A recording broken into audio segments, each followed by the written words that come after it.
아스트라제네카가 미국 제약회사 브리스톨 마이어스 스퀴브와 합병 가능성을 논의한 것으로 전해졌어. 두 회사가 합쳐지면 기업 가치 약 4천억 달러의 세계 최대급 제약그룹이 탄생할 수 있어. 다만 아직 확정된 거래는 아니야. 양사는 최근 몇 달간 가능성을 논의했지만 협상이 늦어지거나 무산될 수도 있다고 전해졌어. 아스트라제네카는 논평을 거부했고 브리스톨 마이어스도 공식 입장을 내놓지 않았어. 보도 내용 역시 아직 독립적으로 확인되지 않은 합병설 단계야. 여기서 먼저 구분해야 할 게 있어. 4천억 달러는 공개된 인수대금이 아니라 두 기업을 합친 시장 가치에 가까운 숫자야. 주식 교환 비율과 인수 프리미엄, 자금 조달 방식은 아직 알려지지 않았어. 따라서 어느 회사 주주가 더 유리한지도 현재는 판단하기 어려워. 거래가 성사되면 시가총액 기준 세계 사위권 제약회사가 탄생할 수 있어. 최근 보기 드물었던 초대형 제약 합병이라는 점에서도 시장에 관심이 커지고 있지. 그런데 이상하지? 아스트라제네카는 무너지는 회사가 아니야. 올해 상반기 항암제 매출은 141억 달러로 15% 늘었고 전체 매출의 46%를 차지했어. 브리스톨 마이어스도 최근 분기 매출이 130억 달러로 6% 증가했어. 성장 제품군 매출은 15% 늘었고 회사는 올해 실적 전망까지 높였지. 둘 다 실적이 버티고 있는데 왜 합병을 검토하는 걸까? 핵심은 지금 매출이 아니라 앞으로 다가올 시간표야. 브리스톨 마이어스는 주력 의약품의 특허 만료를 앞두고 있고 아스트라제네카는 미국 사업과 항암제 경쟁력을 더 빠르게 키우려는 상황이야. 합병이 성공하면 연구개발과 판매망은 커질 수 있어. 반대로 항암제 경쟁이 줄어 약값과 독점 규제 논쟁이 커질 가능성도 남아있지. 그렇다면 이번 합병설은 제약주 전체의 호재일까? 아니면 너무 큰 몸집과 규제 부담을 만드는 위험한 거래일까? 핵심은 세 가지로 봐야 해. 먼저 첫째, 주식시장과 거래 구조야. 이번 보도는 미국과 유럽의 정규장 개장 전에 나왔어. 따라서 실제 주가 반응은 거래가 시작된 뒤 확인해야 해. 일반적으로 인수 대상이 되는 기업의 주주는 가격 상승을 기대해. 인수기업이 현재 주가보다 높은 가격을 제시할 가능성이 있기 때문이야. 하지만 이번에는 어느 회사가 인수자이고 대상인지조차 명확하지 않아. 대등한 합병인지 아스트라제네카가 브리스톨 마이어스를 사들이는 구조인지도 공개되지 않았지. 현금 인수라면 아스트라제네카의 부채와 이자 부담이 커질 수 있어. 금리가 높은 상황에서는 인수금융 비용이 거래의 수익성을 낮추게 돼. 주식 교환이라면 현금 부담은 줄어들어. 대신 기존 주주의 지분이 희석되고 교환 비율에 따라 양쪽 주주의 이해가 크게 갈릴 수 있어. 브리스톨 마이어스 주주가 높은 프리미엄을 요구하면 아스트라제네카 주주는 너무 비싸게 산다는 우려를 가질 수 있어. 프리미엄이 낮다면 반대 상황이 생겨. 브리스톨 마이어스 주주가 거래에 동의하지 않을 가능성이 커지지. 합병의 재무적 명분은 비용 절감에서 나올 수 있어.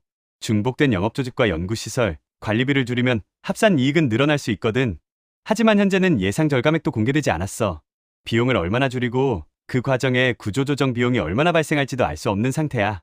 거래가 무산될 위험도 계산해야 해. 합병 기대만으로 주가가 오른 뒤 협상이 깨지면 상승분이 빠르게 되돌아갈 수 있어. 그래서 첫 주가 반응만 보고 거래 가능성을 단정하면 위험해. 공식 발표와 이사회 승인, 교환 비율이 공개돼야 계산이 시작되는 거야. 이번 합병설은 다른 제약주에도 영향을 줄 수 있어. 대형 제약회사가 항암제 파이프라인을 한꺼번에 확보하려 한다면 유망한 임상시험 자산을 가진 중소바이오 기업의 몸값도 높아질 수 있어. 경쟁 제약회사들도 뒤처지지 않기 위해 인수 후보를 찾을 가능성이 생겨. 제약업계의 인수합병 기대가 다시 커질 수 있다는 뜻이지. 다만 모든 바이오주가 수혜를 받는 건 아니야. 실제 임상 결과와 특허, 시장 규모가 확인되지 않은 기업에는 단순한 기대만 붙을 수도 있어. 헬스케어 상장지 펀드 투자자도 구성 종목을 확인해야 해. 아스트라제네카와 브리스톨 마이어스의 비중이 높다면 두 종목의 변동성이 상품 수익률에 직접 반영돼. 한국에서 미국과 영국 제약주에 투자한다면 환율도 변수야. 주가 움직임뿐 아니라 달러와 파운드의 변화가 원화 기준 수익률을 바꿀 수 있어. 결국 시장이 먼저 확인할 건 합병설의 크기가 아니야. 누가 얼마를 지불하고 비용을 어떤 방식으로 감당할지가 핵심이야. 다음으로 둘째, 두 회사가 합치려는 산업적 이유야. 아스트라제네카는 항암제에서 강한 성장세를 이어가고 있어. 타그리소와 임핀지, 에너투 같은 제품이 회사 성장을 이끌고 있지. 회사는 2030년까지 연 매출 800억 달러를 달성하겠다는 목표도 유지하고 있어. 신약과 미국 사업 확장을 통해 현재보다 훨씬 큰 회사를 만들겠다는 계획이야. 그렇다면 아스트라제네카가 굳이 거대한 합병 위험을 감수할 이유는 뭘까? 브리스톨 마이어스를 합치면 미국의 병원과 보험사, 의료진을 상대로 한 판매망이 더 커져. 임상시험 환자를 모집하고 신약을 출시하는 속도도 높일 여지가 생기지. 브리스톨 마이어스에는 더 급한 이유가 있어. 회사는 2019년 약 800억 달러를 들여 셀진을 인수했어. 그때 확보한 혈액암 치료제 레블리미드는 이미 특허 보호가 약해지며 복제약 경쟁을 맡고 있지. 현재 주력 제품인 옵디보와 엘리키스도 2028년 전후로 특허와 시장 독점력에 대한 부담이 커질 가능성이 있어. 특허가 끝나면 같은 성분의 복제약과 바이오시밀러가 시장에 들어와 판매량과 가격이 동시에 압박받으면서 매출이 빠르게 줄 수 있지. 브리스톨 마이어스는 레블로질과 캄지오스 같은 성장 제품을 키우고 있어. 최근에는 전체 성장 제품분 매출이 76억 달러로 15% 증가했어. 그런데 새 제품이 기존 대형 의약품의 매출 감소를 완전히 메우지는 더 확인해야 해. 제약업계에서는 이를 특허 절벽이라고 불러.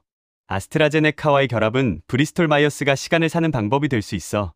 아스트라제네카의 빠르게 성장하는 항암제와 신약 후보를 함께 확보할 수 있기 때문이야. 아스트라제네카에는 브리스톨 마이어스의 심혈관 면역 항암제 판매망이 들어와. 브리스톨 마이어스에는 아스트라제네카의 성장 파이프라인과 해외 확장력이 생기지. 하지만 몸집을 합친다고 신약이 자동으로 만들어지는 건 아니야. 연구팀이 겹치면 비슷한 후보물질 가운데 일부는 중단될 수 있어. 중복 투자를 줄이는 효과와 유망한 연구가 사라지는 위험이 동시에 생기는 거야. 두 회사의 항암제 사업은 서로 보완되면서도 직접 경쟁해. 아스트라제네카의 임핀지와 브리스톨 마이어스의 옵디보는 일부 암치료 시장에서 경쟁하는 면역 항암제야. 두 회사는 과거 임핀지와 옵디보 관련 특허 분쟁까지 벌였어. 이번 합병설이 단순한 협력보다 훨씬 복잡한 이유야. 하나의 회사가 되면 특허 분쟁과 중복 영업 비용은 줄어들 수 있어. 반대로 같은 시장에서 경쟁하던 제품이 한 기업 안으로 들어오게 되지. 연구개발 조직을 통합하는 과정도 쉽지 않아. 제약회사마다 임상시험의 우선순위와 의사결정 방식이 달라. 조직을 합치는 동안 신약 개발 속도가 오히려 느려질 가능성도 있어. 세일진 인수의 경험도 경고가 돼. 브리스톨 마이어스는 대형 인수로 제품과 기술을 확보했지만 레블리미드 의존과 통합 비용, 특허 만료 문제를 완전히 피하지는 못했어. 이번 합병이 성공하려면 단순히 매출을 더하는 것으로는 부족해. 신약 승인과 출시 속도를 실제로 높여야 해. 한국 바이오 기업에도 간접적인 영향이 생길 수 있어. 합병회사가 외부 신약 후보를 더 적극적으로 도입하면 국내 바이오 기업의 기술 수출 기회가 넓어질 가능성이 있어. 반대로 연구개발 자산을 정리한다면 신규 계약은 줄 수 있어. 기존 협력사와 생산업체도 다시 선별될 수 있지. 삼성바이오로직스 같은 위탁개발 생산 기업의 수혜를 바로 단정하면 안 돼.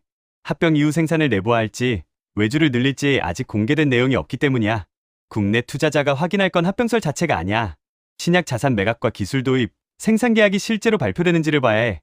다음으로 셋째, 환자와 약값, 정책에 미칠 영향이야. 두 기업이 합치면 임상시험 규모를 키울 수 있어.